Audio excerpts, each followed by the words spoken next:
이루어지게 하옵소서.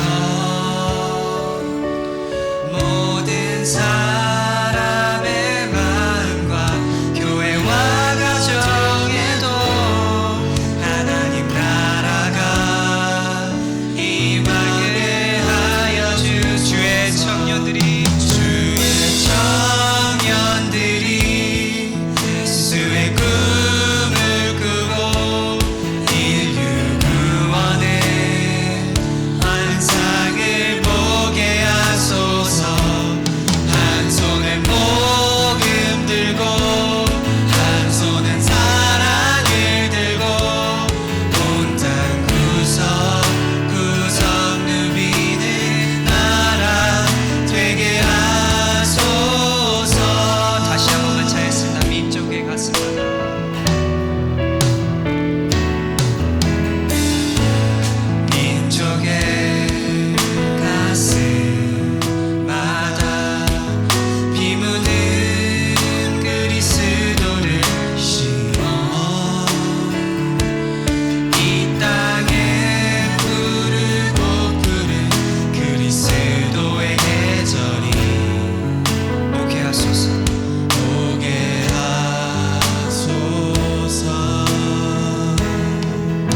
기도하며 나가기 원합니다. 주님께서 우리를 이 자리에 불러주시고 계심을 믿습니다. 이 시간 우리 기도할 때에 주님의 크신 뜻을 나로 인하여 주님 이루게 하시옵소서. 주님 뜻이 내 삶의 이유가 되기를 바란다고, 그리고 말씀 전해주실 우리 목사님께도 정말 주님께서 함께 하시어서 정말 하나님 말씀 안에 충만하게 해달라고 우리 함께 통성으로 기도하며 나가겠습니다. 사랑의 주님, 아버지, 이 시간은 저희들이 주님의 그 크신 뜻에, 주님의 그 스토리 안에 저희들도 있기를 원합니다.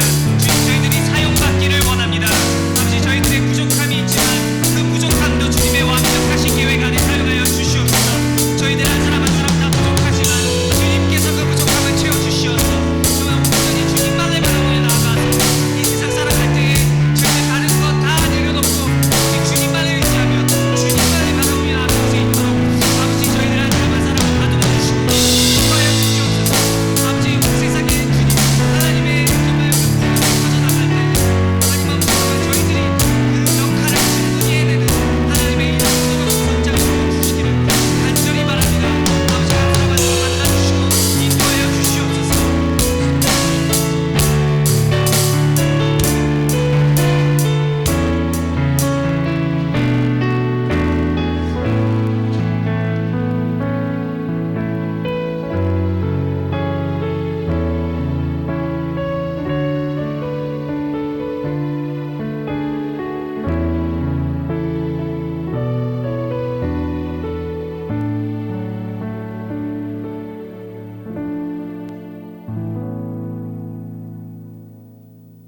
천지 만물을 말씀으로 창조하시고 그 귀하신 뜻에 따라 섭리하시는 살아계신 하나님 아버지, 주님이 거룩함과 자비로우신 손길로 인하여 주님께 영광과 찬양을 올리나이다.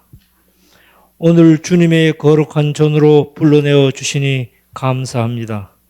한 주일 주님의 말씀대로 살지 못한 일들이 많았습니다. 용서하여 주시고 은혜 베풀어 주시옵소서. 주님의 사랑과 보호 속에서 살아가고 있는 아름다운 교회 성도들이 엎드려 기도드리옵니다. 저희들이 기도가 응답받고 돌아가는 시간 되게 하여 주시옵소서. 이번 주는 선교 주일입니다. 이 시간에도 주님의 사명을 감당하기 위하여 세계 곳곳으로 흩어져서 기후도 문화도 언어도 민족성도 다른 사람들 사이에서 선교에 힘쓰는 주님의 종들이 있습니다.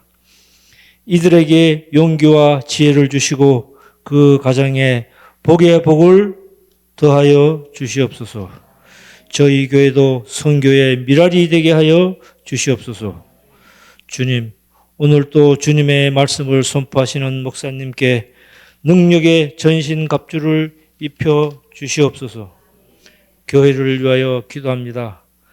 찬양이 힘차게 울려 퍼지는 교회가 되게 하여 주시옵소서. 은혜와 화평이 넘쳐나게 하여 주시옵소서.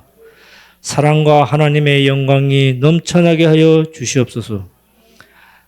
봉사하고 싶은 마음이 넘쳐나게 하여 주시옵소서. 아멘 소리가 넘쳐나게 하여 주시옵소서. 복음의 영광이 넘쳐나게 하여 주시옵소서. 어린이들의 웃음소리가 넘쳐나게 하여 주시옵소서. 마지막으로 믿음입니다. 믿음은 바라는 것이 실상이요 보이지 않는 것이 증거라 하셨습니다. 믿음이 굳게 서는 교회 되게 하여 주시옵소서. 이 모든 말씀 예수님의 이름으로 기도드리옵나이다.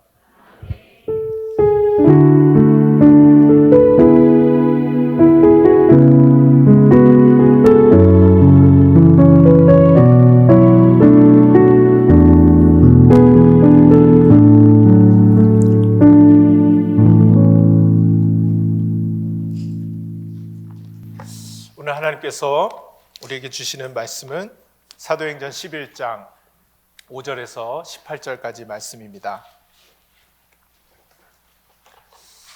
사도행전 11장 5절에서 18절 신약성경 206면에 있습니다. 우리 한 절씩 교독하도록 하겠습니다.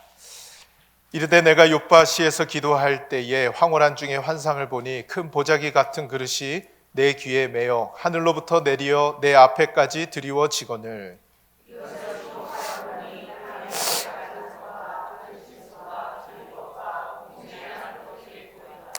또 들으니 소리 있어 내게 이르되 베드로야 일어나 잡아 먹으라 하거늘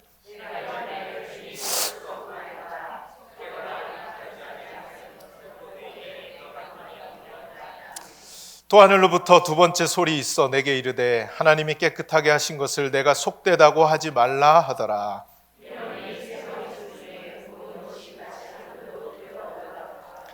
마침 세 사람이 내가 유숙한 집 앞에 서 있으니 가이사랴에서 내게로 보낸 사람이라.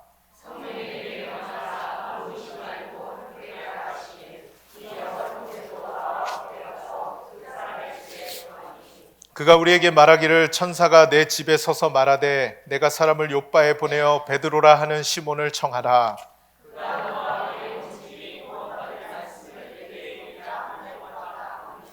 내가 말을 시작할 때에 성령이 그들에게 임하시기를 처음 우리에게 하신 것과 같이 하는지라.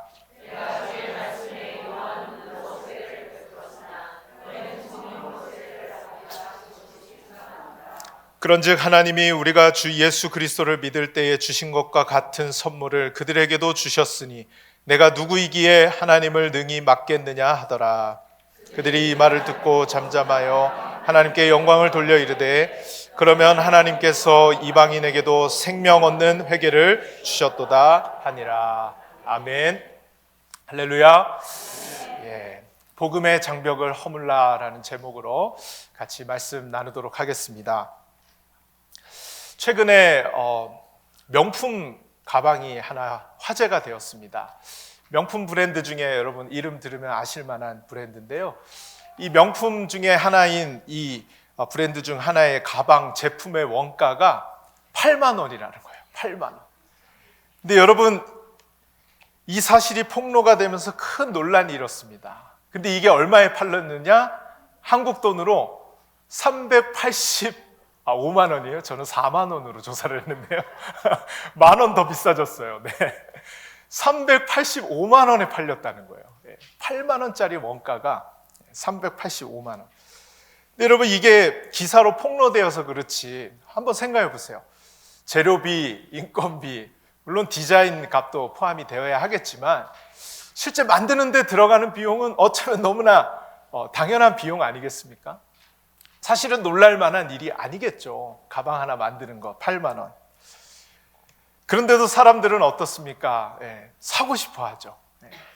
그 유명한 브랜드의 가방 들고 다니고 싶어 하는 것이 우리의 마음일 수 있다는 것입니다. 여러분 왜 비싸도 사죠? 왜 그것이 그렇게 비싼데도 사는 거예요? 소수만이 누릴 수 있는 특권이기 때문에. 그것이 비싼 이유는 소수만이 가질 수 있는 특권이기 때문에 그것을 가지고 싶어 하는 것 아니겠습니까? 그래서 원가 8만 원짜리를 하더라도 385만 원짜리 특별해 보이고 싶어서 가지고 다니고 싶다라는 것이죠. 여러분 소수만이 누릴 때 가치가 높아진다. 이것이 세상의 이치라면 더 많은 사람들이 가질수록 더 많은 사람들이 누릴수록 가치가 더해지고 가치가 높아지는 것이 있습니다. 그것이 무엇이냐? 바로 복음입니다. 복음. 복음은 더 많은 사람들에게 더 많은 사람들이 누릴 때 더욱 그 가치가 빛이 난다라는 것이죠. 여러분 하나님은요 더 많은 사람들이 더 많은 영혼들이 이 복음을 듣고 이 복음을 누리며 살아가기를 원하시는 줄로 믿습니다. 그것이 하나님의 마음. 그 하나님의 마음을 잘 표현해주고 있는 말씀이 바로 디모데전서 2장 4절입니다. 하나님은 모든 사람이 구원을 받으며 진리를 아는 데 이르기를 원하시느니라. 모든 사람이 구원을 받으며 진리를 아는 데 이르기를 원한다고 말씀하고 계세요. 우리는 어쩌면 하나님에 대한 오해가 있습니다. 좀 선택받은 몇몇 사람들, 그 사람들만 구원하시는 하나님처럼 우리는 오해할 때가 있다는 거예요. 근데 하나님의 그 진짜 마음, 하나님이 정말 무엇을 원하시느냐? 그것은 모든 사람이 구원을 받기를 원하신다. 모든 사람이 구원을 받기를 원하신다라는 것입니다. 여러분, 더 많은 곳에 더 많은 사람들에게 복음이 증거돼야 할 줄로 믿습니다. 하나님이 그것을 원하시기 때문에. 여러분, 오늘 우리가 읽은 본문 말씀에는요, 복음이 아직 유대인 그리스도인들에게만 누리는 특권인 시대가 있었다라는 것을 우리에게 보여주고 있습니다. 왜냐하면 그들은 이 복음이, 하나님의 이 구원이 자신들에게만 있다라고 생각을 했기 때문에 그래요. 꽤 오랜 시간 동안 이 복음이라는 것은 자기들의 특권이라고 생각을 하며 오랫동안 그 시간이 흘러왔습니다. 그래서 이 복음이 이방인에게까지 넘어간다, 이방인이 이 복음을 듣고 구원을 받는다, 이것은 상상조차 할 수 없는 일이었습니다. 상상조차 할 수 없는 일이었습니다. 그렇지만 하나님의 원 계획은 무엇이었습니까? 죄로 인해서 타락한 인류가 이 죄에서 건짐을 받고 구원을 받는 것, 모든 인류가 건짐을 받는 것, 그것이 하나님의 원 계획이었다라는 것입니다. 이것은 어떤 특정 인물에 국한된 것이 아니고요, 모든 인류에게 하나님의 구원의 소식이 전해지고 하나님의 구원이 그들에게 이르기를 하나님은 원하셨다라는 것입니다. 여러분, 아브라함을 부르시고 그에게 주신 약속이 이것을 증거하고 있는데요, 하나님은 이방 나라에서 우상을 섬기며 살던 아브라함을 선택하셔서 불러내십니다. 그리고 그들을 제약의 구렁텅이에서 건져내신 이후에 아브라함에게 주신 약속이 있습니다. 그 약속이 창세기 22장 17절에서 18절 말씀인데요, 우리 같이 한번 읽어보도록 하겠습니다. 내가 내게 큰 복을 주고 내 씨가 크게 번성하여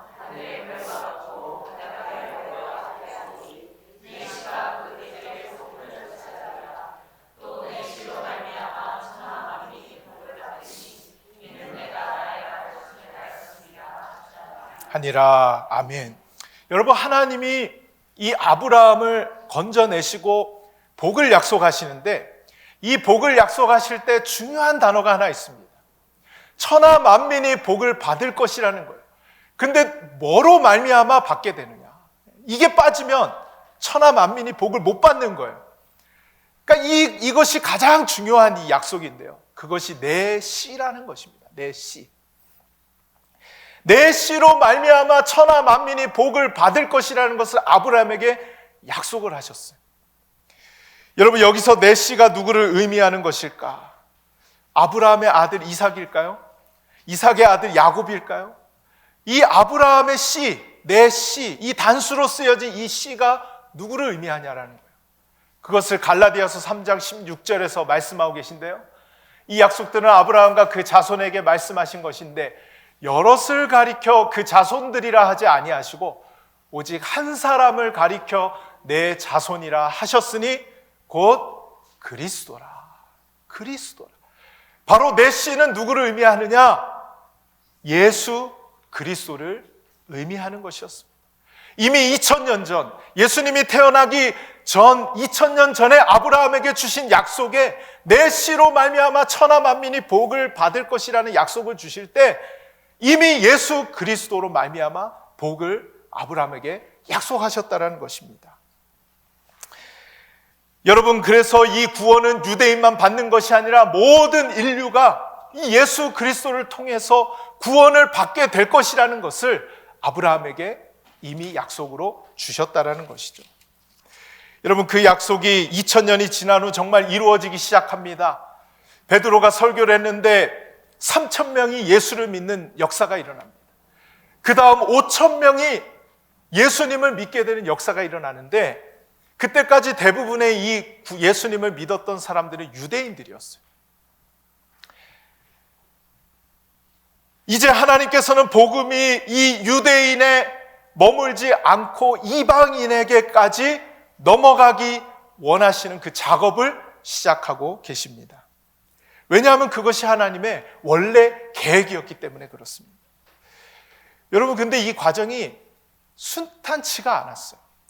이 유대인에게서 이방인에게로 이 복음이 넘어가는 것이 그렇게 그냥 저절로 이루어지는 과정이 아니었다라는 것입니다. 왜냐하면 유대인들에게는 특권의식이 있었어요. 자신들이 선택받았다, 자신들만 구원받은 존재라는 이 특권의식, 이 특권의식에 사로잡혀 있다 보니까 그들은 편견과 고정관념에 사로잡혀서 이방인에게까지 복음이 넘어간다는 건 상상조차 하지 못하고 꽤 오랜 시간을 그렇게 살아왔다라는 것입니다.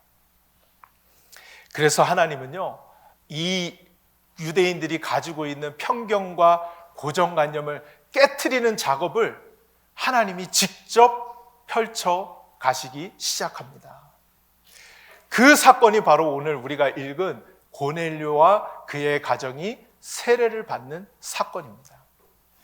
여러분, 하나님은 고넬료와 그의 가정이 세례를 받는 과정을 통해서 이 복음이 유대인에게만 머물지 않고 이제 이방인에게로 넘어가게 하는 그 작업을 친히 시작을 하십니다. 왜요? 유대인들 안에 존재하는 이 고정관념, 편견 깨트려야 했기 때문에. 여러분 안에 고정관념과 편견이 있다는 거 알고 계세요? 우리 마음 안에는 다 이것이 존재한다는 거 알고 계십니까? 여러분, 이것이 있다라는 것을 인지조차 하지 못할 때가 참 많아요. 참 많습니다. 그러나 모든 사람 마음 안에는 이 고정관념과 편견이 있기 마련이에요. 그런데 이 고정관념과 편견이 살아가면서 사라지면 좋겠는데 이것들이 살아가면서 점점 우리 안에 강화되는 것을 보게 됩니다. 어떤 이민자분께서 리커 스토어를 운영을 하시는데 일주일에 2-3번이면 어떤 젊은 남자가 꼭 그 리커 스토어를 찾아왔다 그래요. 찾아왔는데 이 청년을 보니까 모양새가 너무 웃긴 거예요. 한여름 6월 95도 100도가 넘는 그런 상황인데 항상 벙거지 모자를 쓰고 두꺼운 긴팔 옷을 입고 오더라는 거예요. 그래서 이 이민자분께서 생각을 했다는 거예요. 저놈은 도대체 뭔데 이 여름날 긴팔 옷을 입고 저 모자를 쓰고 다니나, 이상한 놈이네, 이렇게 생각을 했다는 거예요. 근데 꼭 와서 그렇게 옷을 입고 와서 위스키 반병을 사가더라는 거예요. 그래서 늘 그럴 만한 사정이 있겠지 하면서도 한편으로는 저 진짜 이상한 놈이네 생각이 들어서 하루는 그 청년이 왔을 때 물어봤다는 거예요. 헤이 친구, 너 혹시 추워? 물어봤대요.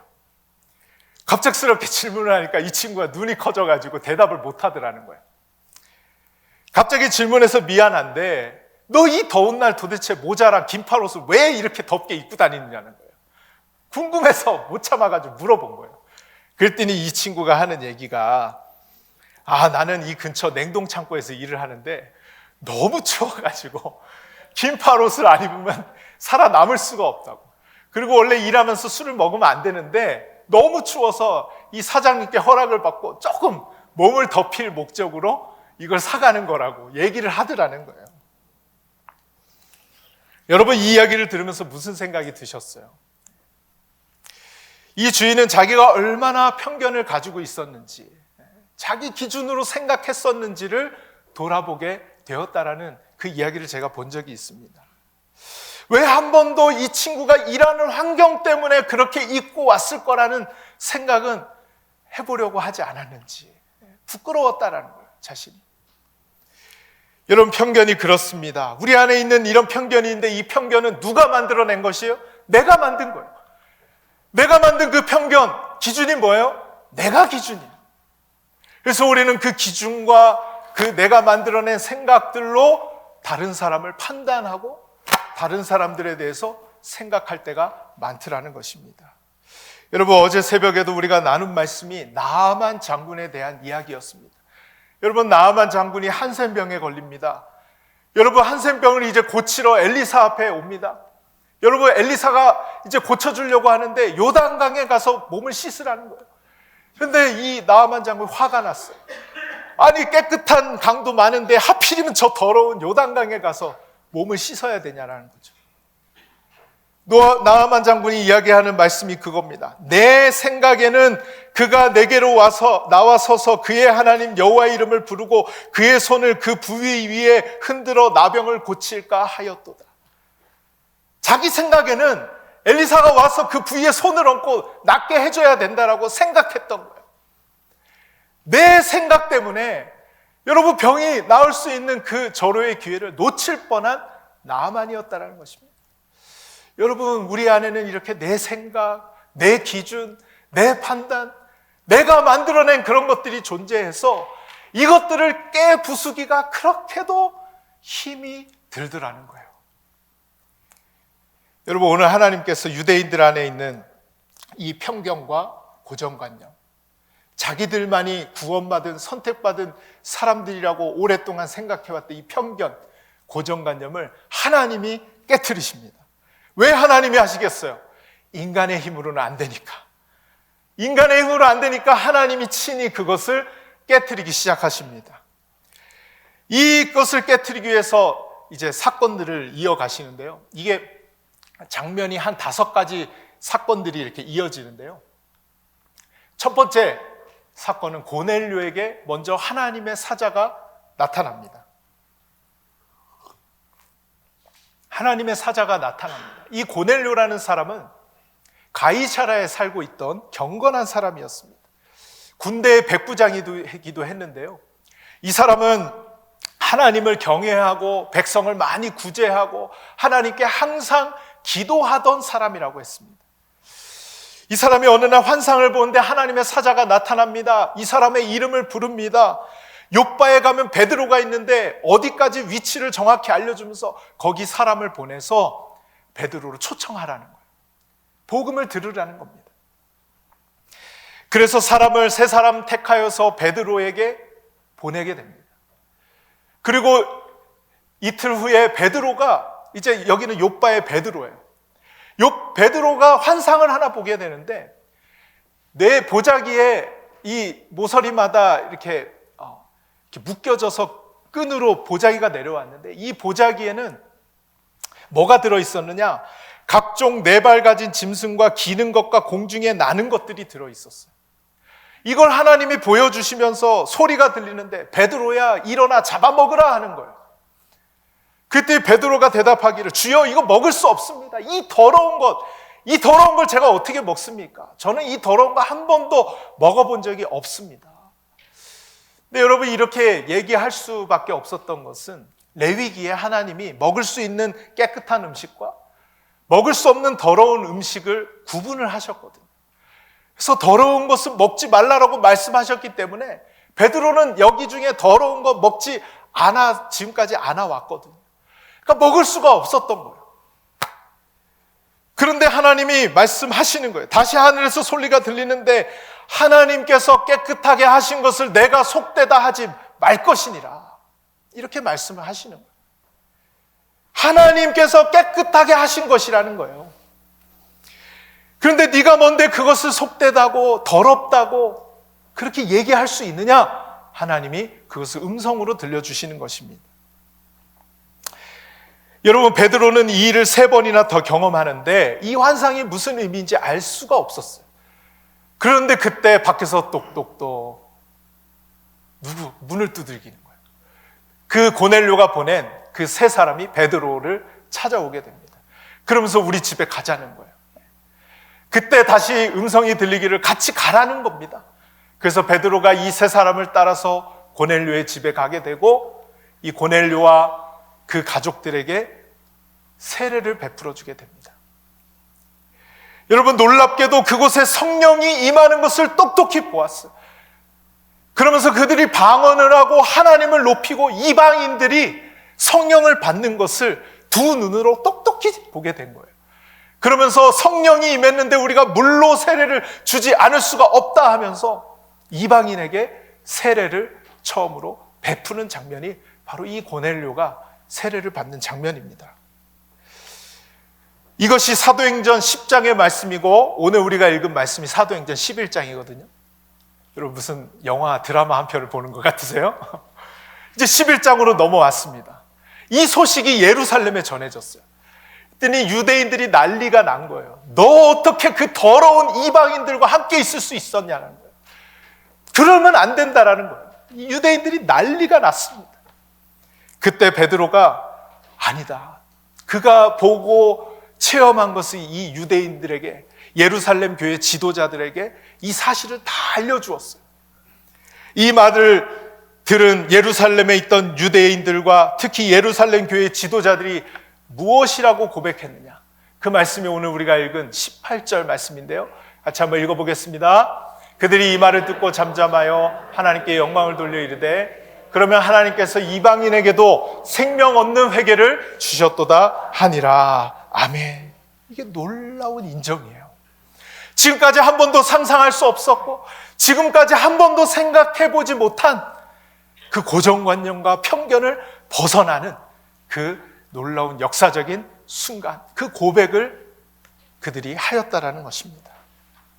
이제 이방인에게도 복음이 전해져야 한다는 것을 인정했다라는 것입니다. 오랫동안 그들 마음 가운데 있었던 편견과 고정관념이 깨졌다라는 것입니다. 복음의 장벽이 허물어지는 그 순간이었다라는 것입니다. 여러분, 이 과정에서 개입하신 하나님이 특별히 말씀으로 이 고정관념을 깨트리시는데요. 그것이 무슨 말씀이냐? 내가 깨끗하게 한 것을 내가 속되다고 하지 말라는 거예요. 하나님이 깨끗하게 한 것을 너가 더럽다라고 생각하지 말라는 거예요.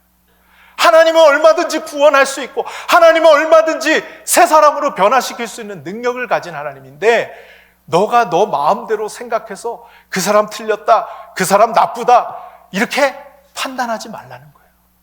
모두가 구원받을 수 있는, 하나님이 하시면 하실 수 있는 그런 영혼들이다. 그것을 말씀하셨다라는 것입니다. 여러분, 저는 오늘 본문의 말씀을 묵상하면서 복음이 이방인에게까지 넘어가는 것에 가장 큰 장벽이 무엇이었을까를 한번 생각해 보았어요. 이 온 인류가 구원받기를 원하시는데, 오늘도 우리가 복음을 전하기를 원하시는데, 그 복음이 전해지는 것에 가장 큰 장애물, 가장 큰 장벽이 무엇일까를 묵상해 보았습니다. 여러분은 복음을 가로막는 장벽이 무엇이라고 생각하세요? 요즘 많은 사람들이 이 시대의 문화라고 생각하는 것 같습니다. 그래서 이 포스트 모더니즘, 이 문화, 그래서 우리가 이 문화를 선도해 가야 된다고 생각해서 이런 포스트 모더니즘의 이 문화에서 가장 핵심이 체험하는 거거든요.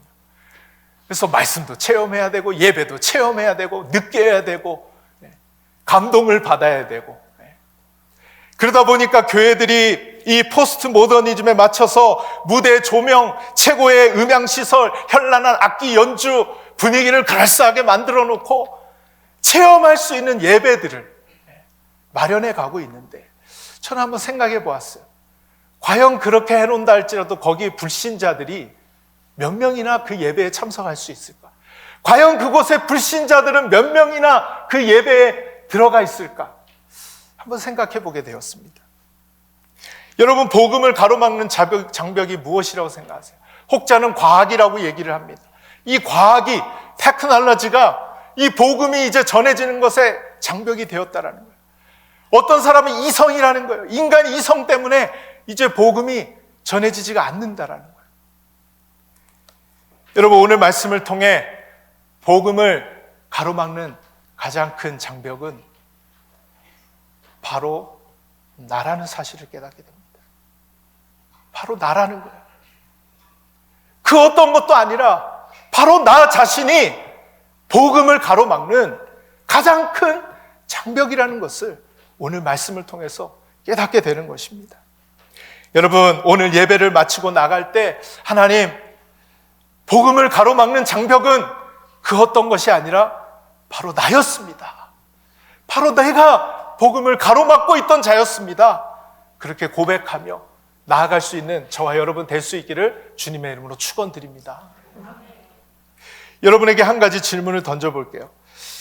여러분, 사람을 볼 때 이 사람은 좋은 사람이야, 이 사람은 안 좋은 사람이야, 이렇게 좀 평가를 하잖아요. 이게 내 노력이 없어도 저절로 평가가 되거든요. 그러면 여러분, 어떤 사람이 좋은 사람이고 어떤 사람이 나쁜 사람이에요?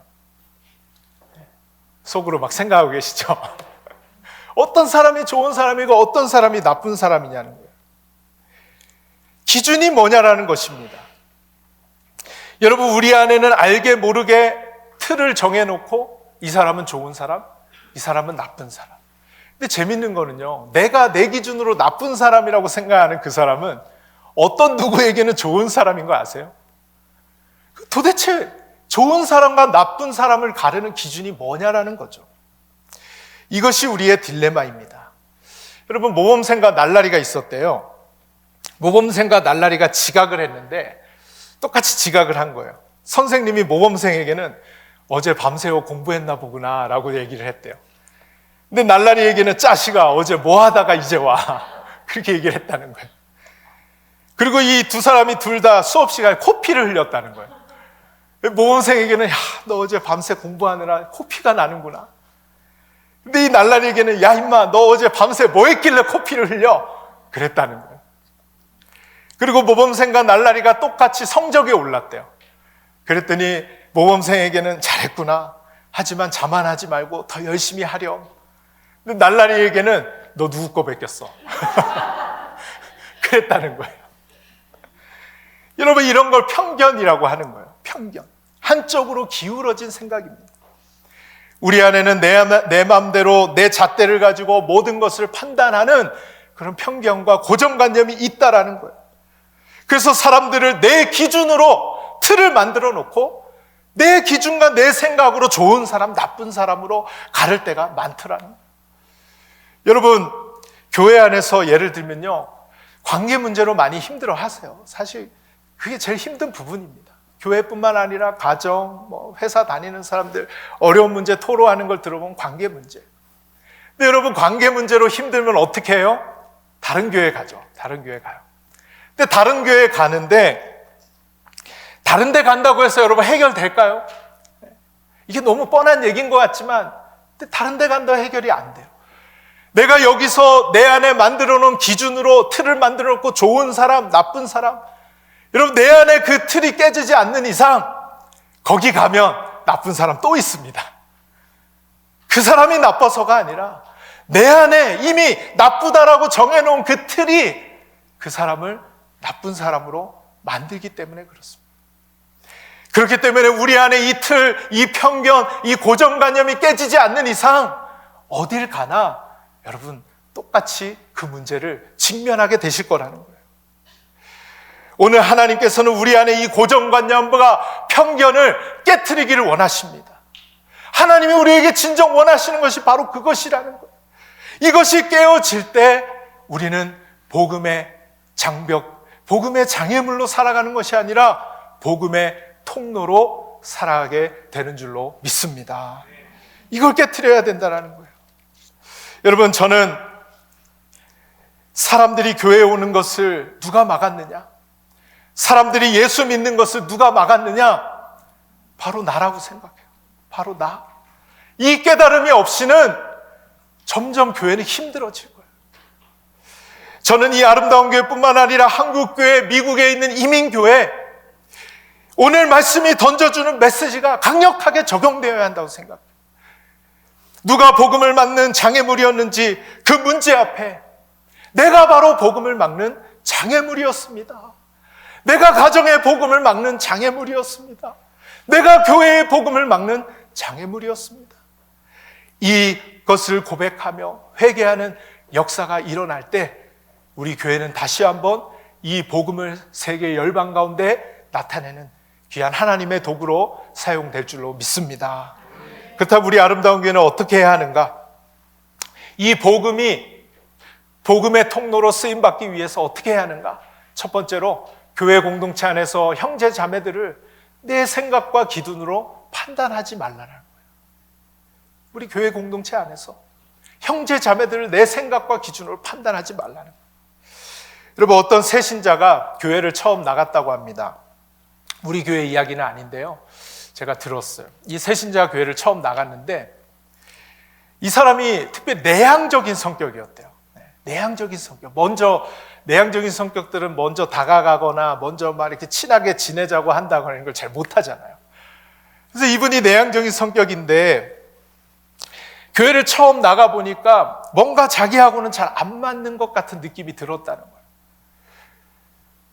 왜 그러냐 봤더니 교회 안에 파가 보이더라는 거예요. 파가 보이는데 끼리끼리 사람들이 어울려 지내더라는 거예요. 그래서 이 새신자는 자기가 어디에 껴야 될지를 모르겠더라는 거예요. 물론 외향적인 사람들 같은 경우는 뭐 어디 가서 친한 척하면서 낄 수 있겠지만 특별히 이 내향적인 성격을 가진 이분은 먼저 그걸 못하겠더라는 거예요. 못하겠더라는 거죠. 여러분, 우리는 이런 상황을 보면서 그 사람이 문제야, 좀 더 적극적으로 했어야지, 아니면 교회를 사람 보고 나와? 예수님 보고 나와야지, 예배 드리러 나오는 게 교회지, 그렇게 얘기할 수 있겠습니까? 우리는 느끼지 못할 수도 있지만, 만약 오늘 근데 왜 이렇게 새신자분들이 많이 오셨어요? 네, 오늘 무슨 날인지 이상하네요. 만약에 우린 느끼지 못하지만 새신자분들은 그게 눈에 너무 잘 보일 수 있다라는 거예요. 네, 보일 수 있다라는 거죠. 우리는 알게 모르게 우리 안에 틀을 가지고 나랑 맞는 사람들끼리만 어울리고 싶어하는, 내가 좋은 사람이라고 생각하는 사람들끼리만 어울리고 싶어하는 그런 모습들이 우리 안에 있다라는 것입니다. 그래서 요즘 사람들이 많이 쓰는 단어가 손절이에요. 손절. 네. 내가 나쁘다고 생각하는 사람 그냥 아예 손절해버린다는 거예요. 그러지 말라는 거예요. 그러지 말라는 거예요. 여러분, 오랜 친구를 한번 생각해 볼까요? 여러분, 오랜 친구 있으시죠? 그 오랜 친구가 여러분 마음하고 항상 똑같았어요? 그 오랜 친구가 왜 오랜 친구가 됐어요? 때로는 마음이 맞을 때도 있지만 때로는 서로 마음이 안 맞아서 속상해서 막 싸우기도 하고 며칠 연락도 안 하고. 그런 사람이 가장 크게 누구예요? 남편과 아내죠. 늘 맞는 게 아니잖아요. 때로는 안 맞을 때도 있지만 서로 맞춰가고 서로 때로 조율해가고 싸우다가도 서로는 어쩔 때는 그냥 그 문제 드러내지 않고 아무 일도 없었다는 듯이 그렇게 해야 될 때도 있더라고요. 그렇게 하다 보니 서로 오랜 친구의 관계로 발전한 거 아니에요. 오늘 하나님께서 우리에게 주시는 말씀을 우리는 마음에 새겨야 하는 것입니다.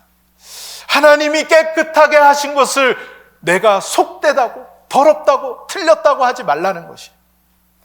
쇼펜하우라는 철학자가 사람은 변하지 않는다라고 말을 해서 그거 사람들 너무 많이 인용해요. 변하지 않는다는 거예요. 여러분, 성령님이 하시면 변한 줄로 믿습니다. 사울도 바울로 변화시켰잖아요. 타락한 방탕한 인생을 살았던 어거스틴도 변화시켰었던 하나님. 하나님은 얼마든지 하실 수 있는 겁니다. 그래서 우리는 교회 안에서 하나님이 깨끗하다라고 하신, 하나님이 선언하신 그 한 영혼 한 영혼을 우리는 속되다, 우리는 틀렸다, 나쁜 사람이다, 우리는 말하지 말아야 한다라는 것입니다. 여러분, 교회 안에서 우리가 서로 이해하고 사랑하고 용납해주고 그런 노력이 있기를 간절히 소원합니다. 근데 우리의 힘으로 할 수 없어요. 성령의 능력으로. 우리의 힘으로 했다면 벌써 그렇게 됐겠죠.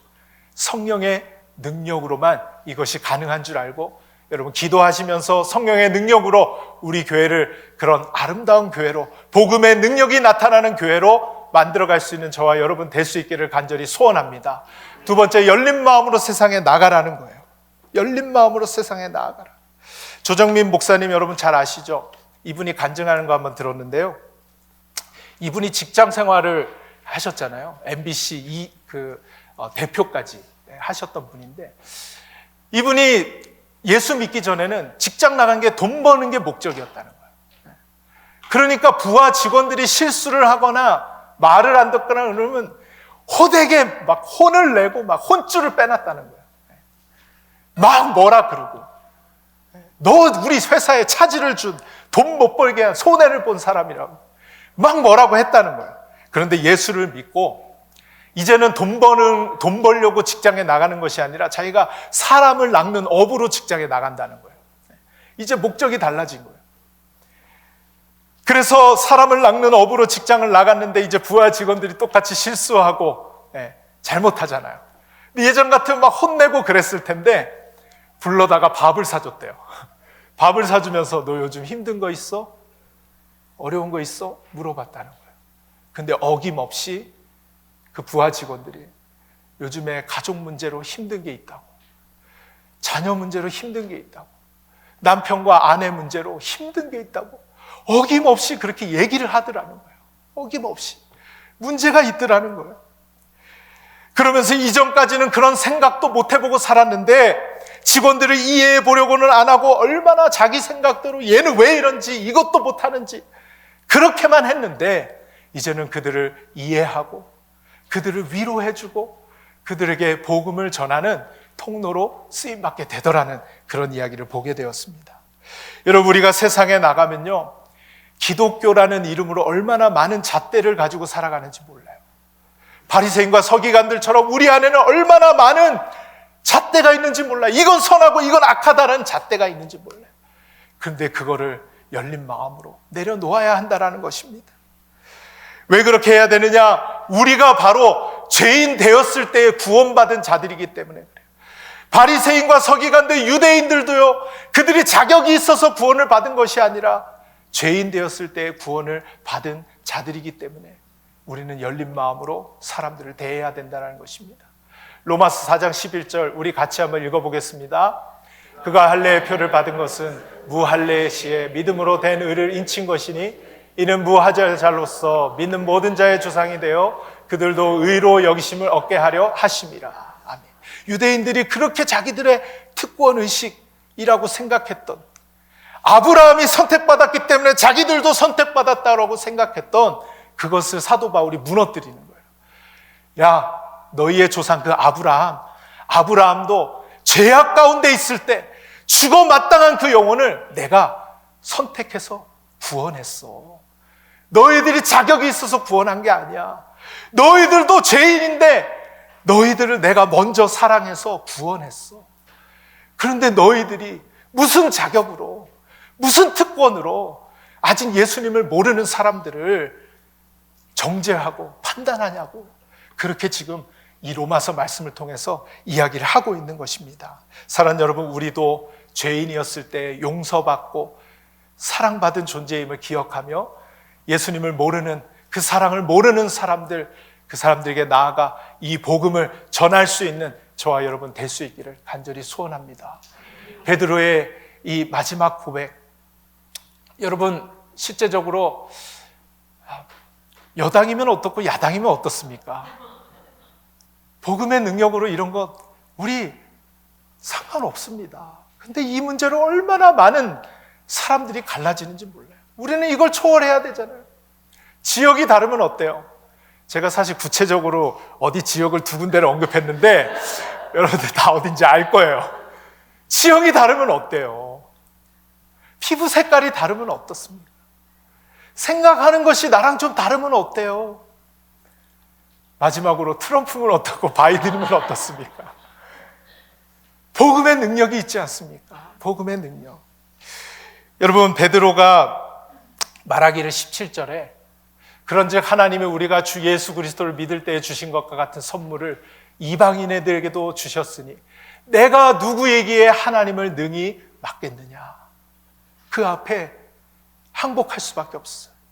그 하나님의 계획과 하나님의 하시는 일에 내가 걸림돌이 되지 않기를 바라는 마음으로 내가 누구이기에 하나님을 능히 맡겠느냐. 여러분, 우리가 누구이기에 이 복음을 전하고자 하시는 이 하나님의 일을 막을 수 있겠습니까?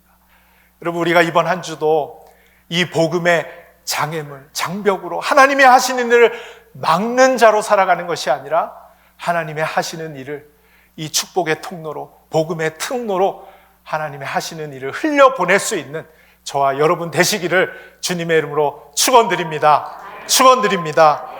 같이 기도하겠습니다. 하나님 감사합니다.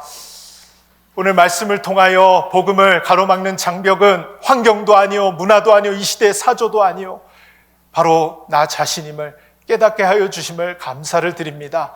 하나님, 저희들이 복음의 장벽으로 살아가는 것이 아니라, 복음의 장애물로 살아가는 것이 아니라, 하나님이 하신 일을 막는 일로 쓰임받는 것이 아니라 축복의 통로로, 복음의 통로로 쓰임받는 우리 모든 아름다운 교회 성도들 되어질 수 있도록 주님께서 역사하여 주시옵소서. 하나님, 교회 안에 저런 사람이 어떻게 교회를 올 수 있나 이런 마음이 아니라 저런 사람이 교회에 올 수 있기 때문에 우리 교회는 정말 하나님이 원하시는 교회구나, 그렇게 마음을 가지고 우리가 복음 안에서 서로를 용납하고 이해하고 사랑하고 용서하고 품어줄 수 있는 복음의 능력이 나타나는 아름다운 교회 될 수 있도록 주님께서 우리 교회를 사용하여 주시옵소서. 하나님께 영광 올려드리오며 예수님의 이름으로 기도드리옵나이다. 아멘. 여호와는 네게 복을 주시고 너를 지키시기를 원하며 여호와는 그의 얼굴을 네게로 비추사 은혜 베푸시기를 원하며 여호와는 그 얼굴을 네게로 향하여 드사 평강 주시기를 원하노라. 아멘. 지금은 지옥에 가도 마땅한데도 그곳으로 보내지 아니하고 우리를 불러서 천국으로 향하게 하신 주 예수 그리스도의 은혜와 하나님 우리 아버지의 변함없이 쏟아 부어주시는 그 사랑과 성령님의 뜨겁고 변함없고 임재하고 영원하신 그 사랑, 은혜가 하나님 주님의 나라의 방해꾼이 되지 않기를 원합니다. 하나님 나라의 막힘돌이 되지 않기를 원합니다. 오히려 나를 통해서 하나님의 복음이 전달되어지는 은혜가 있기를 원합니다. 말씀을 듣고 그 말씀대로 내 마음속에 선교의 불을 붙여가기를 마음속에 원하는 사랑하는 모든 심령들 머리 위와 오늘 처음 나와 예배하는 주의 백성들과 우리 자녀들 머리 위에 이제로부터 영원토록 함께 있을지어다. 아멘.